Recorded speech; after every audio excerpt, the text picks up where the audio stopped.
Why should people be worried about these kind of products? Seed oils are one of the most unhealthy ingredients that we have in foods. And seed oils, the reason they're in the foods is because they're heavily subsidized. They're very, very cheap, but they are associated with all kinds of very, very serious illnesses, including body-wide inflammation. Right. Which affects all of our health. It's one of the worst things you can eat, and it's almost impossible to avoid. If you eat any processed food, you're going to be eating seed oil. Right, and it's interesting, the government subsidizes it. Why would the government want to subsidize something that's going to make people sick, and then in the end, we all end up paying for that in terms of healthcare costs, which are skyrocketing? Yeah, because that is a direct result of corruption.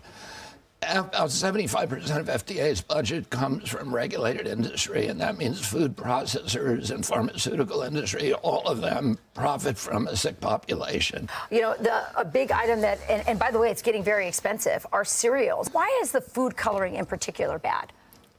Food coloring, you see here yellow food coloring, that is a petroleum product. Mm-hmm.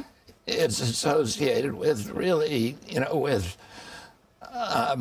with depression. It's associated with autoimmune injuries and ADHD. Yeah.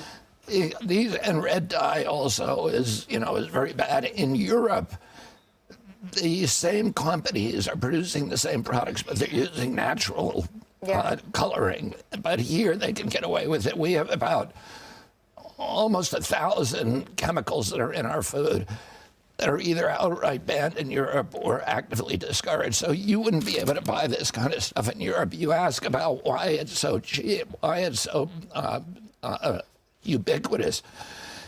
It's because we subsidize the worst foods. We subsidize it with about 70% of our food stamp program is to processed foods, which are all poison. Right. One of the things that's interesting is you'll see on labels natural flavors, which is this catch-all phrase that I guess was lobbied for, but the ingredients in natural flavors are not really natural. No. In our country, natural flavors are chemical products. So you can't trust what's on the ingredient label, and the reason for that, again, is government corruption. It's that the agency, the USDA, the FDA, have been captured by the industries they're supposed to regulate. And they all have an interest in subsidies and then in mass poisoning the American public. Yeah, I want to talk about pesticides, and then let's talk about the policy. So let's talk about the pesticides and the things that worry you about. I mean, this looks like fresh food, right? What should I be worried about here? Yeah, I mean, the irony is, like, for example, my wife loves kale, and she had the impression that kale is actually good for you. If it's organic, it's very good for you. But most kale and strawberries, for example, grapes, are contaminated with pesticides. And particularly the Environmental Working Group has found what they call the dirty dozen, some of the worst pesticides on these products. So, I look at a strawberry and I think, oh, this is a healthy food. Right. But in most cases, unless it's organic, certified organic, you are getting something that's actually hurting you.